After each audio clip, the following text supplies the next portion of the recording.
राधे राधे गुरुदेव। राधे राधे महाराज जी। महाराज जी, आज खूब नाम है, धन है, सारे सुख हैं, पर कठिनाइयों को पार करते करते मुझे पता ही नहीं चला कि मैं खुद को खो बैठी। मैं दिखा तो रही हूँ पर मैं खुश क्यों नहीं हूँ महाराज जी। अभी पहले बैच में यहीं बैठ के एक व्यक्ति ने पूछा था कि मैं खुश होना चाहता हूं, मैं शांत प्रसन्न होना चाहता हूं, और वो जगत के किसी भी भोग में नहीं है, किसी भी वस्तु में नहीं है, किसी भी व्यक्ति में नहीं है। किस अमुक व्यक्ति मिल जाए तो मैं खुश हो जाऊं, असंभव। वो अगर मिल भी जाता है तो उसके बाद फिर दूसरी मांग हो जाएगी। कुछ दिन बाद वो, हमारे मन का एक स्वभाव है नवम नवम, मन की एक मांग है नवम नवम। कुछ भी हो, कुछ दिन बाद वो उससे हट जाता है और एक नई खोज करता है। जब तक उसे परम नहीं सुख मिल जाएगा तब तक वो रुकेगा नहीं। पक्का समझ लो, आप रोक के दिखा दो। परम सुख भगवान के नाम में, भगवान के चरणों में है।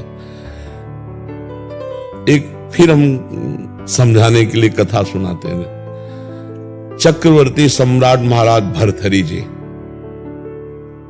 चक्रवर्ती सम्राट कहते हैं जहां से सूर्योदय होता है, जहां अस्त होता है। एक क्षत्र सप्तद्वीप महिमंडल का सम्राट। उसने विचार किया भर्तहरि जी ने कि सुख कहां है। दिमाग, बहुत बड़े विद्वान महापुरुष थे। उन्होंने कहा खाने में भी सुख एक सीमा तक है। रुपया पैसा खजाना इसलिए प्रिय क्योंकि इससे भोग सामग्री मिलती है। पैसे की मात्रा क्या है? भोग सामग्री मिलती है। अगर पैसे से भोग सामग्री नहीं मिले तो हम कह रहे तुम्हारे को नाम जो है एक ट्रक 2000 रुपया आप कर दिया जाए, 2000 का नोट आपके किसी काम आएगा क्या? आपको कोई बेकार आग लगा दो। और 500 रुपया क्योंकि उससे सामान मिलती है। रुपये का महत्व है वस्तु, वस्तु भोगने के काम में जो आती है, पहनना ओढ़ना है सब। इसके बाद एक आंतरिक सुख की मांग होती, काम। इसको बहुत समझ के देखना। केवल अंतिम सुई जाके रुकती काम में, शरीर भोग। स्पष्ट वर्णन है। सब सुख एक तरफ और मन की एक मांग होती शरीर भोग, वो भी नवम नवम नवम नवम। भर्तहरि जी ने पूरे विश्व में ऐलान कर दिया मैं उसे पटरानी बनाऊंगा जो मुझे पसंद आ जाए। सब सुंदरियां देश, अभी मतलब सप्तद्वीप महिमंडल मतलब विदेश सब। तो एक पिंगला नाम की सुंदरी जिसके आगे सब सुंदरियां फेल थी। भर्तहरि जी को उसने पसंद किया, भर्तहरि जी ने उसे पसंद। अब वो तो कोई साधारण पुरुष तो थे नहीं, तो उन्होंने कहा कुछ वर्ष में राजकाज बिल्कुल नहीं करूंगा। विक्रमादित्य उनके भाई थे, बहुत बड़े प्रसिद्ध चक्रवर्ती सम्राट वही बने जाके आगे। विक्रमादित्य महान बलशाली राजा थे, उनके छोटे भाई थे। उनको राजपद दे दिया और कहा मैं केवल देखूंगा भोग में है कितना सुख। वैज्ञानिक दृष्टि उनकी। अब रात दिन अच्छे अच्छे पदार्थ खाना। चक्रवर्ती सम्राट थे, पिंगला के साथ रहना। पिंगला ने एक दिन खिड़की से झांक के देखा तो बलशाली अश्वों की सेवा कराने वाला अश्वपाल वो समझा रहा था अपने सेवकों को ऐसे।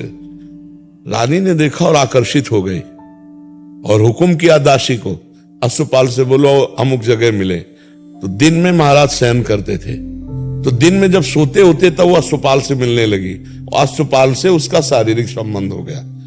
विक्रमादित्य ने को जब सूचना मिली तो उन्होंने कहा कि मैं महाराज से मिलना चाहता हूं, सेवक से कहो। बहुत प्रवीण थी पिंगला, उसको भनक लग गई दासी के द्वारा कि विक्रमादित्य आपकी चाल को जान गया है। भर्तहरि जी से उन्होंने कहा कि आप अपने भाई को क्या बहुत अच्छा समझते हो? मेरे ऊपर वो गंदी नजर रखता है। प्रिया चरित्रम पुरुषस्य भाग्यम दैवो न जानामि कुता मनुष्या। जो कपट छल करने वाले स्वभाव वाले होते उनका अलग। अब विक्रमादित्य ने कहा मैं भ्राताश्री से मिलना चाहता हूं और उसने पहले ही क्लियर कर दिया। तो विक्रमादित्य के पास क्रोधित हो गया। उनका मैं कभी नहीं समझता था तो ऐसी दृष्टि।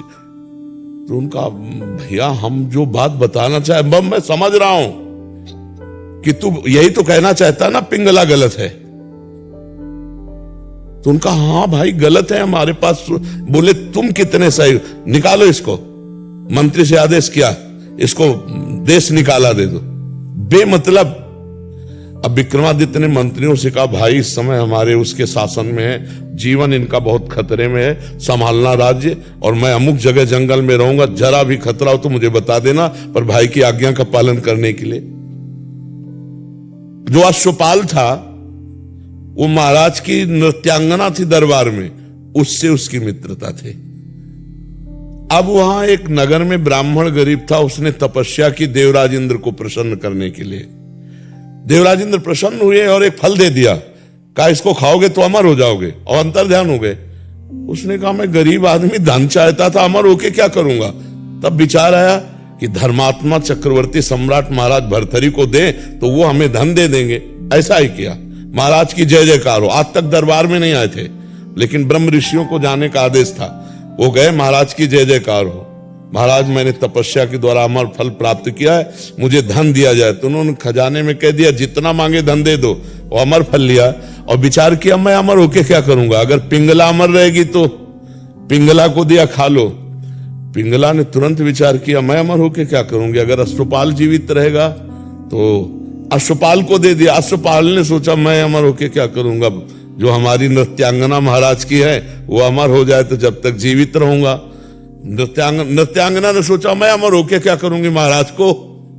समझ रहे ना, देखो जब पोल खुली होती है तो मैं अब जो नृत्यांगना थी उसने मंत्री से प्रार्थना की कि महाराज से मैं मिलना चाहती हूं, आदेश हुआ। तो उसने कहा महाराज ये अमर फल है, आप इसे पा लीजिए, आप जैसा धर्मात्मा राजा अमर होना। उनका ये सच्ची बता तुझे अमर फल कहां से मिला, क्योंकि तपस्या से ब्राह्मण ने प्राप्त किया, तू वैश्या तुझे कहां से प्राप्त। बोले महाराज ये प्राण क्षमा किए जाएं, हमारी दोस्ती है अश्वपाल से। अश्वपाल जो महल के नीचे ही, उनका जाओ किसी से कहना मत। अश्वपाल को बुलाया, बोला जानते हो हम तुम्हें क्या कर सकते हैं।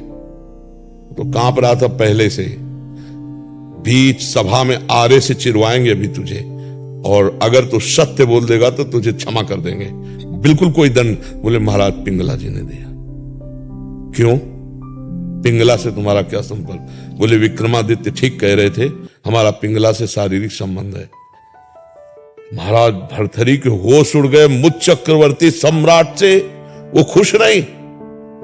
पिंगला को बुलाया सभा में, आज सभा में उतर के गए, पूरी सभा लगी हुई थी। उनका देखो ब्राह्मण ने अमर फल दिया था, पिंगला ने खाया, मैं तलवार से इसे काटूंगा, ये मरेगी नहीं, जीवित हूं। अरे महाराज तो उनका सत्य बोल दे तो तुझे छोड़ दूंगा, नहीं तो अभी सूली पे चढ़वा दूंगा।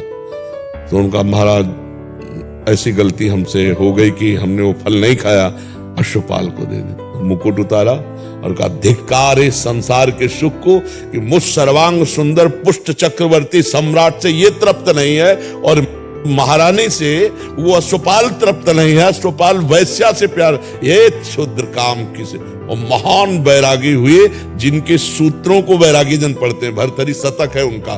तो संसार में अगर कोई तृप्त होता है तो वो भगवान की भक्ति से होता है, नहीं तो भोगों से तो हो ही नहीं सकता है।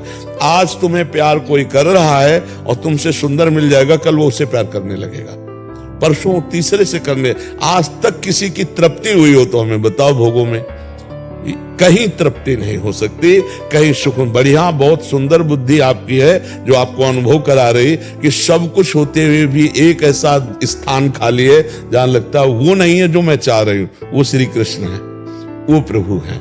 यदि उनसे चित्त जोड़ लोगे तो निहाल हो जाओगी। जैसे मीरा जी कहते हैं, मेरे तो गिरधर गोपाल दूसरों ने कोई, निहाल हो जाओगी। अभी थोड़ा बुद्धि पवित्र है जो आपको यह अनुभव करा रही कि वास्तविक मुझे जो चाहिए वो नहीं है, वो है परमात्मा, वो है प्रभु।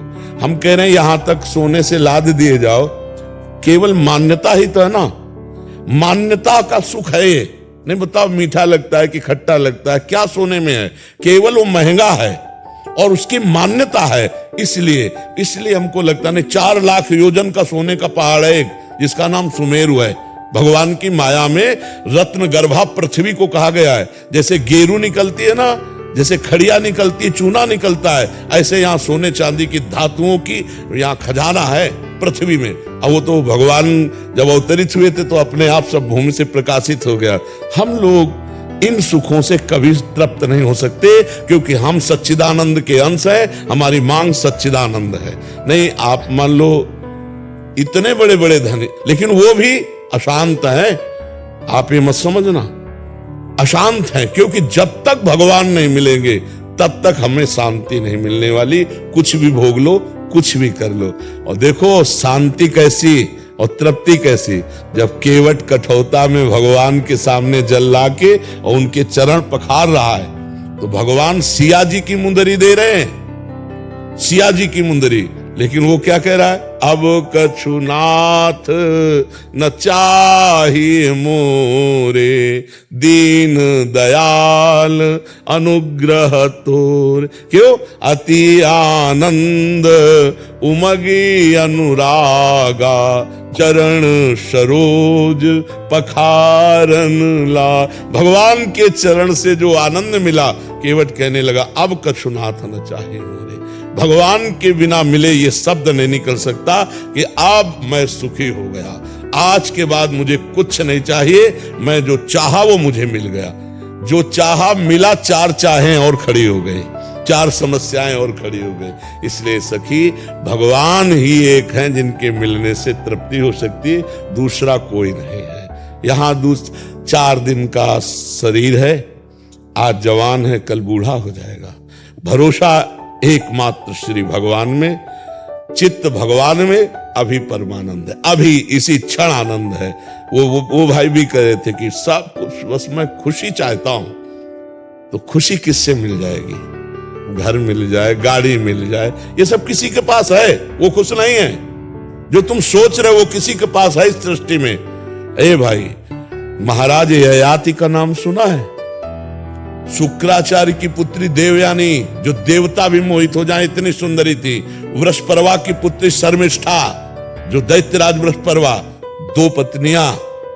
और जब भोग से तृप्ति नहीं हुई तो अपने पुत्र की 1000 वर्ष की जवानी लेके भोगा।